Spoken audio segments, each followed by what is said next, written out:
Welcome back, everybody. Thanks for joining. I'm Sam Rose of Manifest, and this is another episode of Behind the Brands. Today, I'm joined by Em Oliveira of Nyud, and she's got a great backstory about the brand, about what she's built as an entrepreneur, about what she's decided not to build as an entrepreneur. We were talking about this a little bit before. So thank you for joining me, Emily. I'm going to call you Em for the purpose of Yeah, this conversation. I love it. I Thank go you for around. having me. I'm excited. Yeah, thank you. Thank you so much. You have such an incredible background in fashion and in business management. Tell us like the M story. Let's start there. Okay, how far back do you want me to go? Oh, like the Wayback Machine. I mean, I know, like skip childhood. When I was 7. No, okay. So I went I'll get to start in university. Actually, it starts in a little bit of high school. You know when you take your kids to take your kid to work in grade 9 Yes. when your parents, so all my friends had that day off where they could just like sleep and not do anything. But my dad worked for Mr. Christie, which was now Nabisco, and then Craft Canada, and forced me to go. And that was like the pivotal moment in my entire career in grade 9, because what he made me do is he dragged me in my dress pants, and I did not want to go. And he made me sit with every single department at Nabisco at the time. So HR, accounting, finance, marketing, every single department. And at that moment, I knew I wanted to be a marketer. And from that moment, it kind of shaped my entire education, career, what I wanted to do. So skipped to university. I went to business school at Ryerson. It's called Ted Rogers School of Business Management. I majored in marketing and I minored in retail, which gave me the fashion lens from a marketing perspective, which I thought was really cool. So I learned about international trade, buying, negotiating, all that kind of fun stuff that you don't normally get in a traditional business school. So that made me want to get into fashion. And then after university, I actually pivoted completely and went into event management for a financial firm. And I now look back and I was like, at the time, I did not want to do it. But when I look back, that's where I got all the soft skills for organization, time management, dealing with people, having plan A, B, C, D, E, F, G. So I learned a lot of great soft skills that brought into being an entrepreneur at this point in my life. And then I transitioned into fashion. Finally, I worked at the Hudson's Bay, which is Canada's biggest department store. I started on the e-commerce side on the back end. So that's where I learned consumer journeys, consumer behaviors on websites, how they shop, how to optimize. Handy. Like really, very, yeah, Handy it's very like, it's very with having an e-commerce site now. Like I know exactly how to take out barriers to get a customer to check out, what makes them not want to check out, how to optimize the experience. So I learned a lot in that role. And then I transitioned into a marketing role and I oversaw all the women's departments and at the Bay, including Top Shop and Top Man. And I worked with the buyers on like how to market their collections. And then I transitioned to more of a marketing manager role where I oversaw a bunch of different departments like shoes, handbags. And it was my job to basically take all the purchases of every single seasonality of the department store and how do I bring that to life to the consumers through e-com, through stores, through out-of-home marketing, everything you can possibly think of. I was more the strategy. And then that's when I quit and decided to be an entrepreneur. And here you and that's, are. Yeah. And then, well, after that, I actually started my own brand. I started a skincare brand that lasted about 2 years. It was really great, but at the end of the day, I wasn't really passionate about it. It was kind of like through the COVID time. It did well, but I was like, is this what I was meant to do? And that inner fire, that inner knowing wasn't saying yes. And then I met my now business partner. We like joined this small like mastermind group because we had the same demographic audience, but just different industries. And we would meet like once a month and just like talk about what we were working on, what we were doing, what's not working. And I saw this brand called Nyud, which is a swimwear brand, and it had so much potential, but there were so many things she wasn't doing that I felt was my specialty. You know, I looked at the website and I was like, this is not optimal. I don't even know how she's getting any sales. I would look at the marketing and it would be really good, but she wasn't, you know, using all the different types of social media platforms. There was no email marketing. There was no SMS marketing. It was just really good product on a standard website. And I was like, I can really do a lot with this. So that transitioned into us having a conversation where I joined the brand as a 50% partner. And we did that maybe about a year and a half ago. Okay. And since then, the brand has grown like 10x since I joined. Look at what a little optimization can do. You touched on something at the very beginning of your thought, which is struck a chord in me. I feel like so much of successful entrepreneurship, which is, you know, this weird blend of like inspiration and execution, but then like you have to stay inspired, but if you're not executing, there's nothing happening.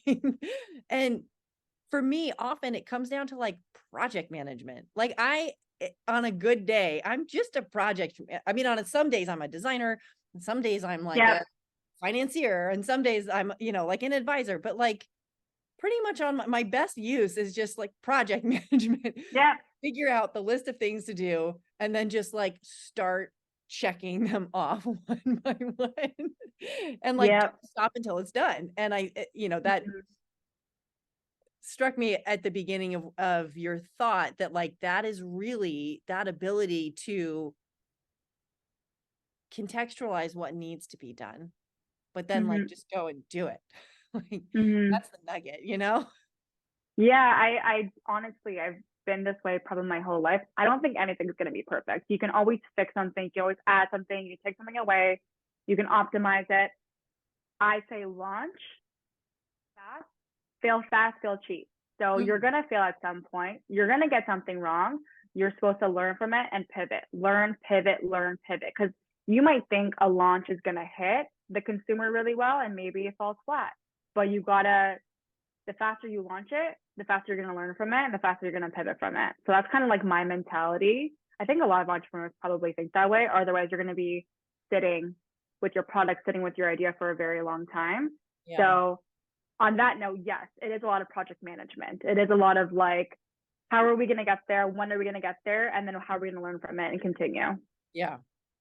Well, on that note, tell us, and I think I'll use a rule of 3 just to make it easy, but you know, if you only have 2 or if you want to say 5, that's great too. But I'd love to hear 3 different things that you look for in optimizing a purchasing experience. And let's focus it on web for a moment, like a direct to consumer conversion experience. Yeah, I think, well, the first I will say before you even get to the web is do all your marketing materials reflect what your website looks like? Because you could have a beautiful social presence, you can have a beautiful ad running, and when you click onto your website, you're like, this doesn't actually translate. It's not really on brand.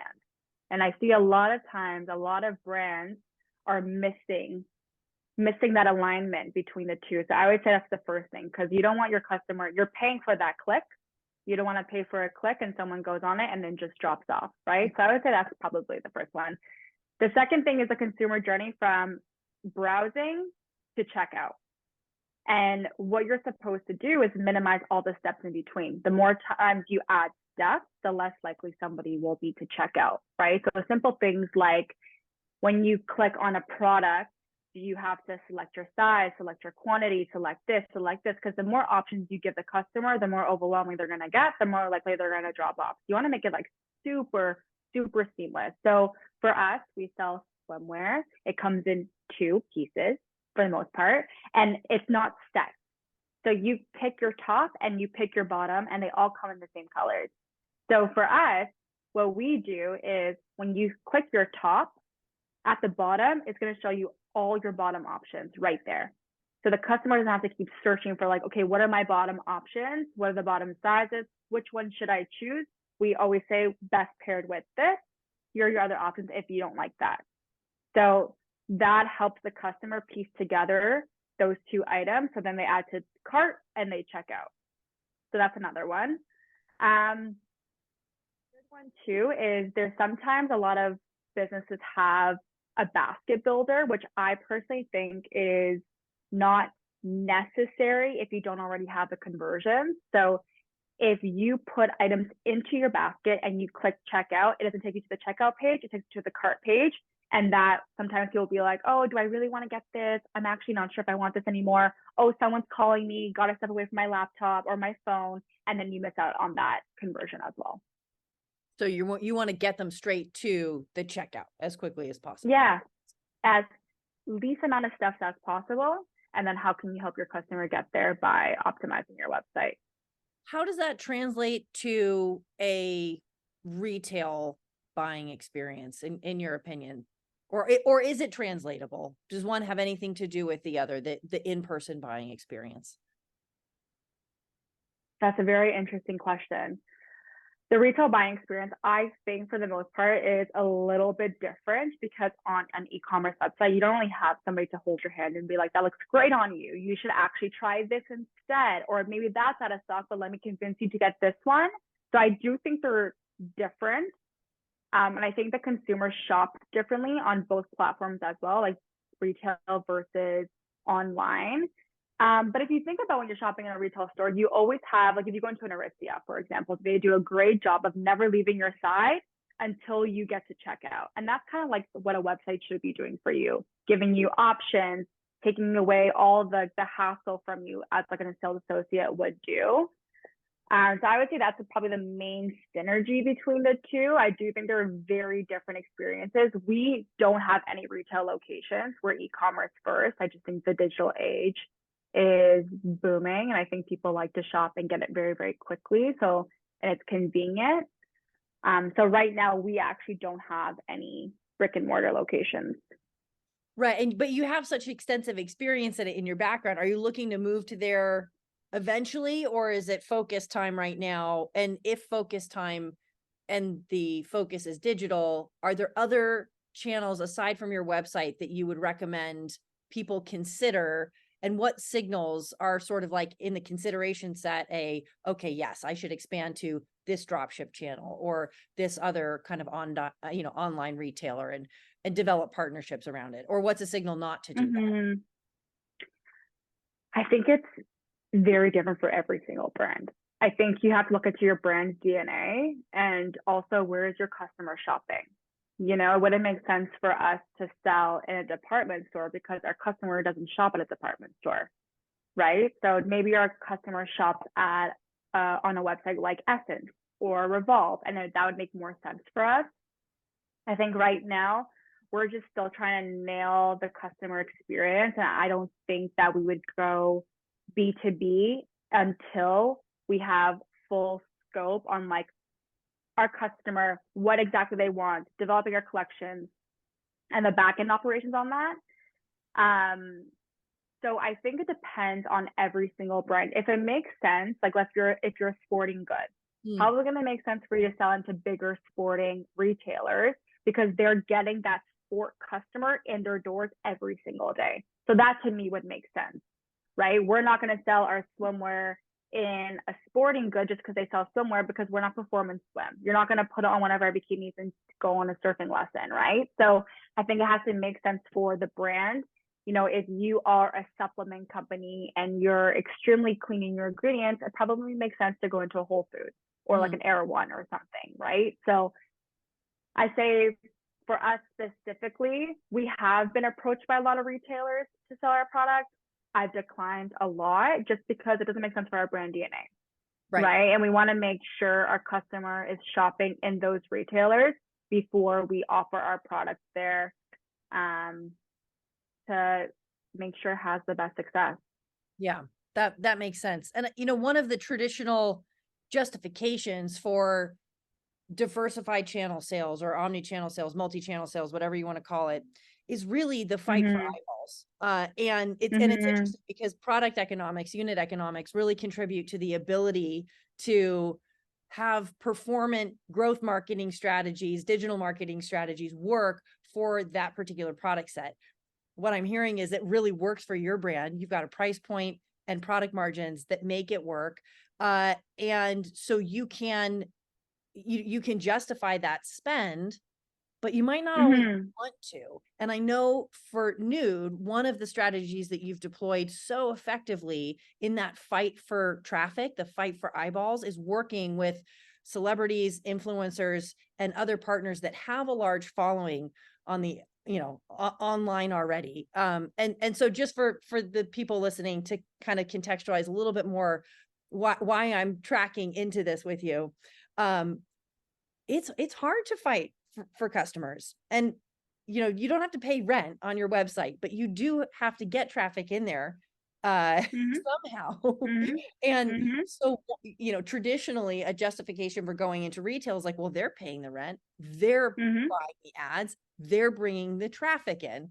And so brands often accept like different economics as a result of that. And so you've got whatever your cost of goods are, and then whatever your wholesale costs are, and then like whatever your retail costs are. And the wholesale costs exist because like those people are paying rent. In your case, you've got this really interesting other avenue of generating that traffic. You're not paying rent, but you are needing traffic, and you don't want to have to drive every single footprint onto your website with a performance ad. So tell us about how you have threaded that needle of like, how do I get people to look at this without having to like pay $7 a click? For a click. Yeah. Oh yeah. I think I always say it's like puzzle pieces. There's not like one thing that works for us. It's like a nice blend. I think we finally got the hang on it. And I would say the two things that are like very important for any e-commerce brand is social proof and then social presence. And I think those two are a great blend to set you in the right direction. By social proof, I mean, who's using, and in our case, who's wearing your product, right? So a mix of organic, so customers posting about it, being excited to wear it, excited to share with their friends and family. Those make us extremely happy. And then also the seeded type, so like PR. So what we did is we looked at every single social platform, Pinterest, Instagram, TikTok, YouTube, and we're like, who are these traffic leaders that we could get the product in their hands, who would genuinely like the product? That is number one. We almost rarely do any paid opportunities. Everything is all organic gifted because we believe in our product. We know if we get into the hands of the right person, they're going to wear it, they're going to love it, and they're going to probably take a photo in it and post in it. So we first look at who is that target consumer for us that has a very large following, or not large, but I would say they can influence their following. So that is key for us. The problem is when you try to do PR is how do you actually get the product to them? So we do have like a PR agency that we work with who helps us. But we go through these PR lists so meticulously because we are a sustainable brand through and through. That's our roots, that's our core. So we do not like to over consume and overconsumption, even with gifting. Like I'm not going to gift thousands of suits. Maybe we have 20 and we want to gift it to the right 20 people. So we're very particular with who we even gift our product to. And we get so many people that are like, let's work together. I can take content for you. And for the most part, we don't really take on those opportunities because we're very, very, very selective with who we work with. So when you reach out to an influencer, or when an influencer wants to work with you, there's different types of influencers. There's ones that are going to create really beautiful content for you. And that's really great because you can use it on your social channel and you can use it as for your marketing assets. The second type is the ones who maybe don't create as great and beautiful content, but they convert. They drive the traffic. And then there's ones who have a smaller audience base, but they actually have influence. So they might be influencing their friends and family, who also leads to conversions, but not on a mass scale. And those arguably are very, very beneficial for your brand. So when I look at who we're gifting, I want a blend of all three. It's not just people who create beautiful content. It's not just people who convert. And it's not just people who have influence in their personal life. It's a blend of all three. And I think a lot of brands miss that because they're either measuring too much on the conversion piece and not understanding that you can also have really beautiful content from them. So I think that is probably my biggest recommendation when it comes to the social proof and the PR aspect. That totally makes sense. And I love the blended Mm-hmm. strategy. Mm-hmm. There's some of this that feels probably to a startup entrepreneur like black magic. Like, Yeah. how do you make that assessment? How do you, how do you kind of read the tea leaves of these? So what I know that some of it may actually be black magic. It's your intuition as a person who's done this many, many times, Mm-hmm. that can kind of tell you directionally what feels right or is signaling in a subjective way, but in a way that you've developed the ability to measure. What are some ways that you can measure it objectively, or what are some tools that Nyud uses or that you've used in your past to help measure? If someone's just starting from scratch and they're like, wow, Yeah. that sounds great, I want to do those three things. Like what Yeah. step? Yeah. So honestly, great question, because I was once in that position too. So it's, you can really, really, really simplify it. For Nyud, myself and Stephanie, which is my business partner, we are the consumer. Her and I, we are the demographic of who the new consumer is. So what we do is, who are we following? Who influences us day to day? If I go on TikTok and I see this influencer and she's trying on this top and I'm like, I actually want to buy that and check out right now and purchase it, she has influence on people that we sell to every single day. So first, look at your brand. If you're your consumer or your target market, if not, think about who they would follow, who influences them to purchase. Make a short list of that. And then all you can do is organically gift. You can pay an influencer to post. I don't want to take away from that, but I think if you're lean and you're starting out, I honestly don't think it's necessary. I think if you have a really great product and you really believe in your product, it's just a matter of getting your product into the right hands of the right people. So just pitch yourself, shoot them an email, shoot them a DM, just being like short and sweet. Hey, I've been following you for X amount of years, X amount of days, whatever it is. I think you would really love our sim set and narrow. I can see you in it. Would love to send it to you. No strings attached. If you love it, great. If not, then great. And that's how we approach it.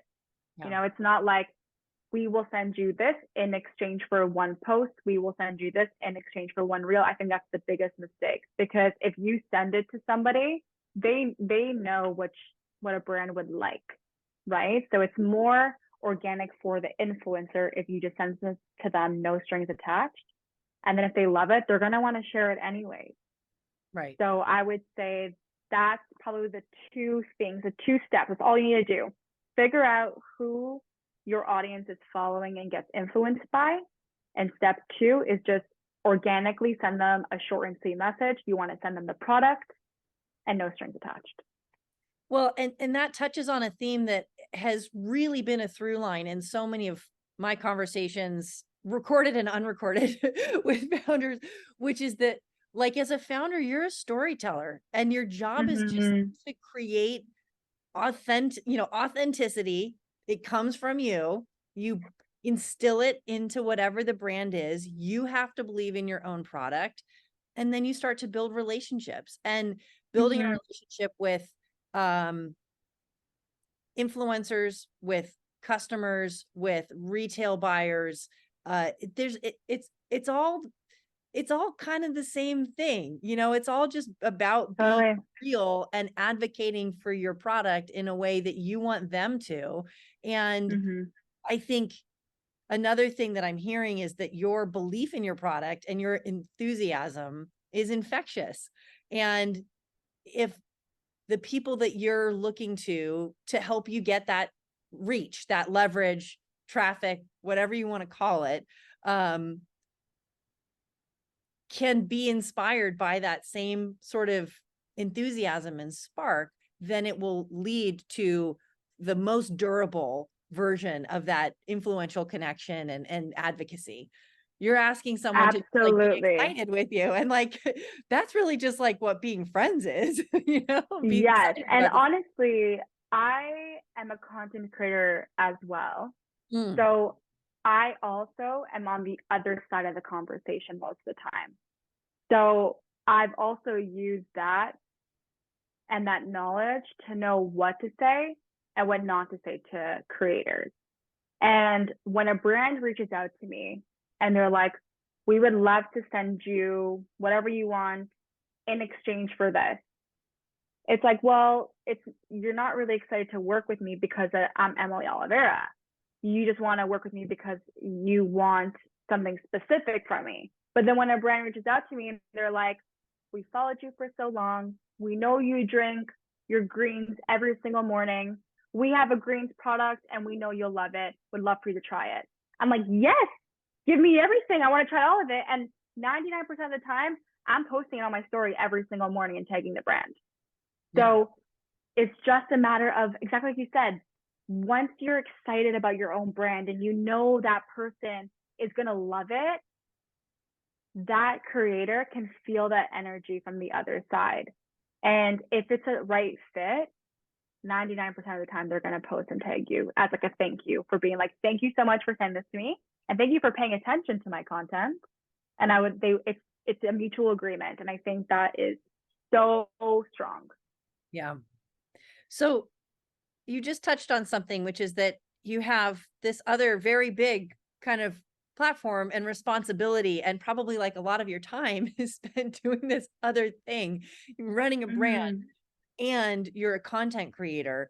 How do you balance all of that? And where I know that, I mean, I'm hearing that they are, and I believe because I follow you on the internet, that they're all very complementary. But talk to us about how to balance those two parts of your life.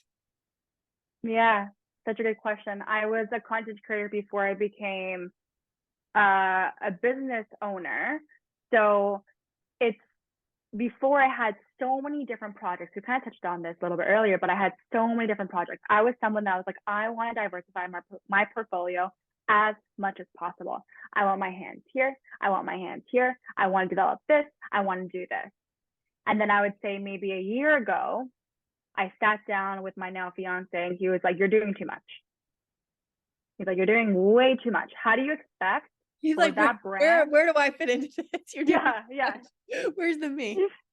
He's like, there's too much going on. He's like, how do you expect that brand, which is technically still in its infancy stage, to reach its maximum potential if you're not giving it your maximum?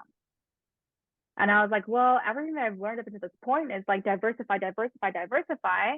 But maybe that was the wrong move.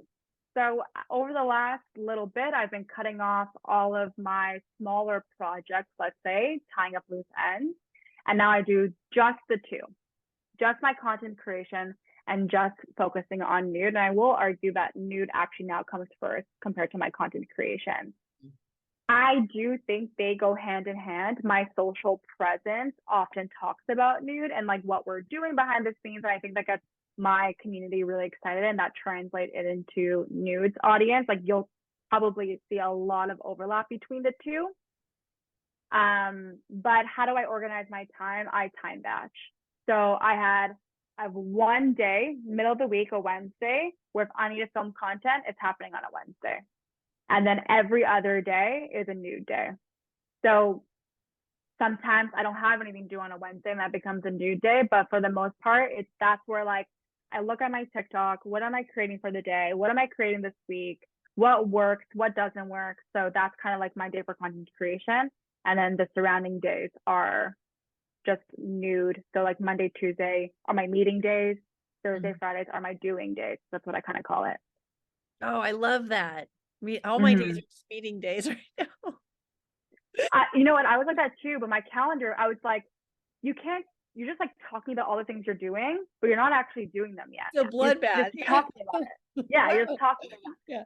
I just, So if I mean, you want to, nights and weekends to keep up. I'm like, okay, I guess I got to show up at 8 p.m., which is not unfamiliar to me personally. Like that's probably not the most balanced approach, but I definitely fallen into the like, I'm just going to do 2 work days in 1 work day. I'm going to do the work day. I'm going to be with the kids. We're going to do dinner. We're going to cuddle and read books. I'm going back to work. And it'll be like a, 8:30 to sometimes midnight or 2 in the morning session. I'm like, okay, well, wow. that was effective. Like I got it done. I mean, yeah, if I don't have kids, but I might get to that point too where like you need that block in your day to like have quality time.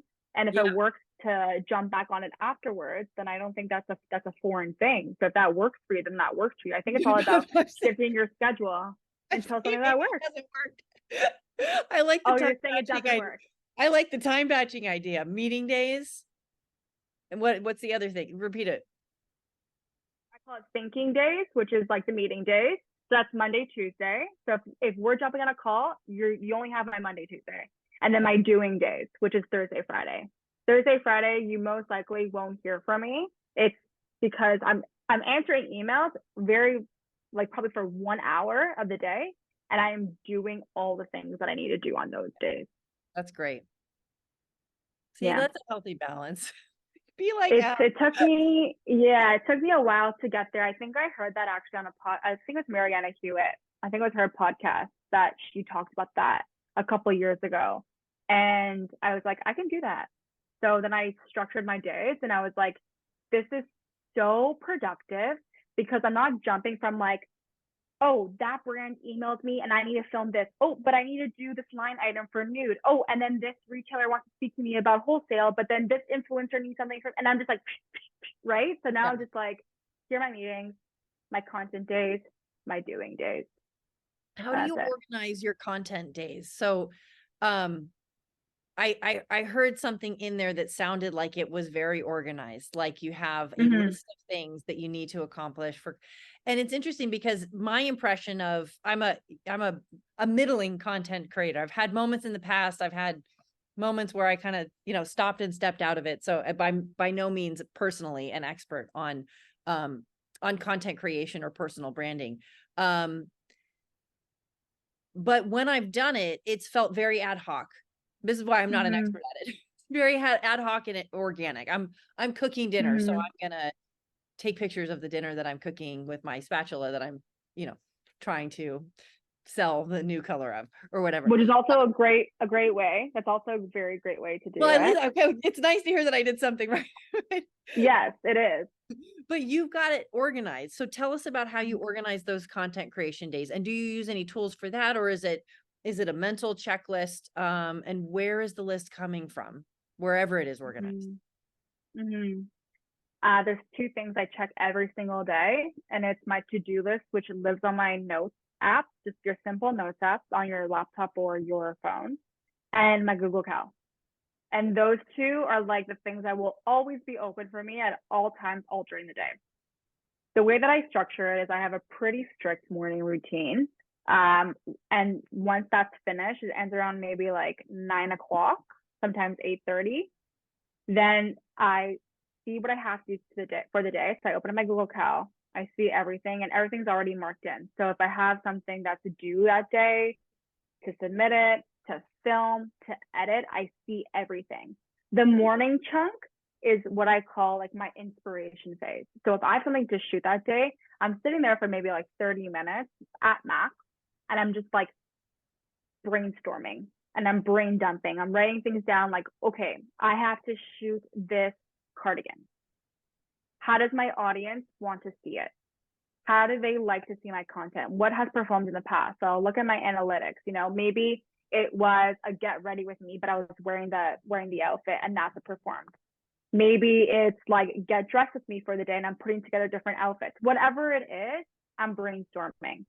Then in the middle of the day, that's like my shoot. I usually only need 45 minutes at the maximum. If it's anything more than that, I always say you're probably not going to get it done today, so try again tomorrow. That's what I always say. If you're not getting it within the 45 minutes, don't force it. Just pick it up the following day. but I shoot within that 45 minutes, then I edit it, and then I send it off. That's really how my day goes. Yeah. And then if I don't have something that I need to film or edit and submit to a brand, I'm looking at my TikTok. I lead with TikTok content first. I can get into that. It's like the most passionate thing I can talk about is TikTok. I absolutely love that platform so much. But I look at my TikTok analytics and I see what I need to create. Maybe it's a question that I'm being asked. I do a lot of like self-love and lifestyle content on there. So if it's a question I'm being asked that I can create a video on, I'll write it down.